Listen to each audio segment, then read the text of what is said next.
राहुल गांधी को बीजेपी पप्पू और बिना सोचे समझने वाला नेता बताती है।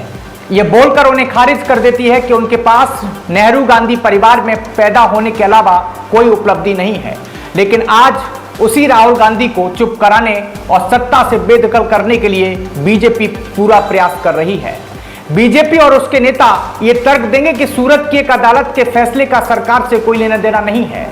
राहुल गांधी को 2019 के लोकसभा चुनाव के प्रचार के दौरान की गई टिप्पणियों के लिए आपराधिक मानहानि का दोषी पाया गया और 2 साल की सजा भी सुनाई गई। हालांकि हकीकत तो यही है कि सजा के बाद उनकी सदस्यता रद्द कर दी गई। साथ ही ये फैसला बीजेपी के लिए काफी उपयुक्त है, क्योंकि राहुल गांधी सदन में एक प्रभावशाली वक्ता साबित हुए हैं और प्रधानमंत्री नरेंद्र मोदी की उद्योगपति गौतम अडानी से कथित निकटता के बारे में लगातार सवाल उठाते रहे हैं।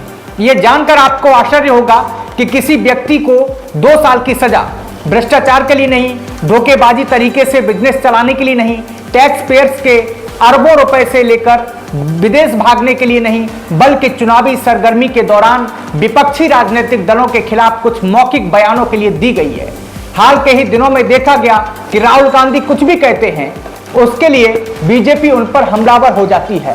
राहुल गांधी सत्ताधारी पार्टी के सामने महंगाई, बेरोजगारी और तमाम तरह के मुद्दे जोर शोर से उठाते रहे हैं, लेकिन मौजूदा वक्त में सत्ताधारी पार्टी के कार्यालय में नागरिक स्वतंत्रता के लिए जगह कम होती नजर आ रही है।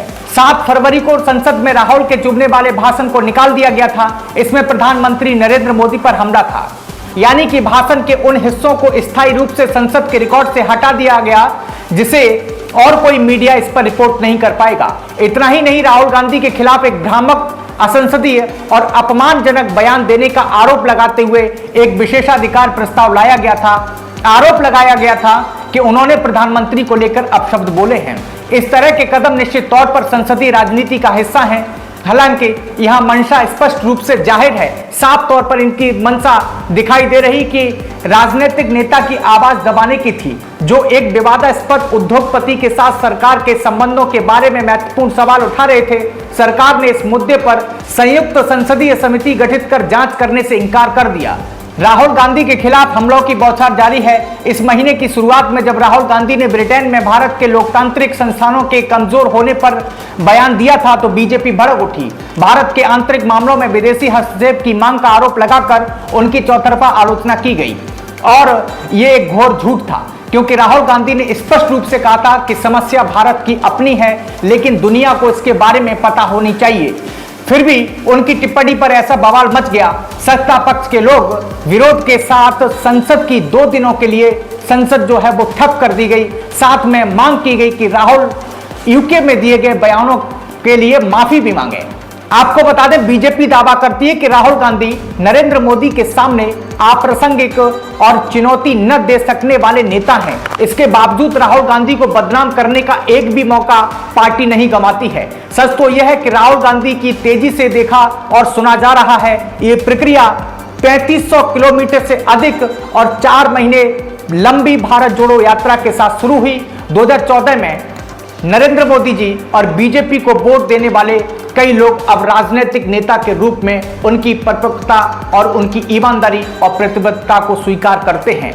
क्या यात्रा के लिए भारी प्रतिक्रिया या लोगों की बढ़ती दिलचस्पी 2024 में कांग्रेस के लिए वोटों में तब्दील होगी? ये बहस का सवाल है, ये बहस का मुद्दा है। हालांकि ये तथ्य है कि राहुल गांधी जो कुछ भी कहते हैं और करते हैं वो बीजेपी को चुभता है। बीजेपी और उनका शीर्ष नेतृत्व उन्हें एक संभावित खतरा मानता है। इसलिए अगर कोई मान ले कि बीजेपी इस बात से खुश है कि राहुल गांधी अब संसद में नहीं आएंगे, सांसद से बाहर कर दिए गए हैं और संसद के अंदर एक आवाज छीन ली जाएगी, तो ये कोरी अटकलबाजी नहीं होगी। हालांकि इससे राहुल गांधी दूर नहीं होंगे। एक टीवी डिबेट के दौरान एक बीजेपी नेता ने कहा कि सिर्फ इसलिए कि अरविंद केजरीवाल जैसे विपक्ष के कुछ नेता राहुल गांधी के समर्थन में बोल रहे हैं, इसका मतलब ये नहीं था कि लोकसभा चुनाव से पहले वो उनसे हाथ मिला लेंगे। हाँ, शायद न मिलाएं, लेकिन सभी विपक्षी दलों को ध्यान देना चाहिए, ये बीजेपी का सबसे बड़ा डर है। यही बीजेपी की संभावित दुखती रग है। एक संयुक्त विपक्षी चुनावी समीकरण को पलट सकता है और बीजेपी को हरा सकता है।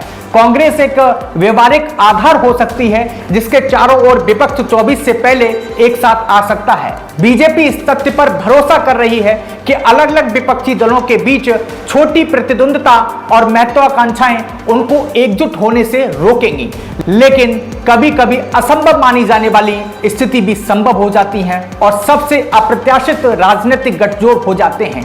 इसी संभावना में राहुल गांधी बीजेपी के लिए खतरा है और इसी में सत्ताधारी पार्टी उन्हें बदनाम करने और उनके पर कतरने की अथक कोशिशें कर रही है। ये स्टोरी आपको कैसी लगी हमें कमेंट सेक्शन में जरूर बताएं। अगर ये स्टोरी आपको अच्छी लगी तो हमारे चैनल को सब्सक्राइब करें, हमारे पेज को लाइक करें, शेयर करें। धन्यवाद।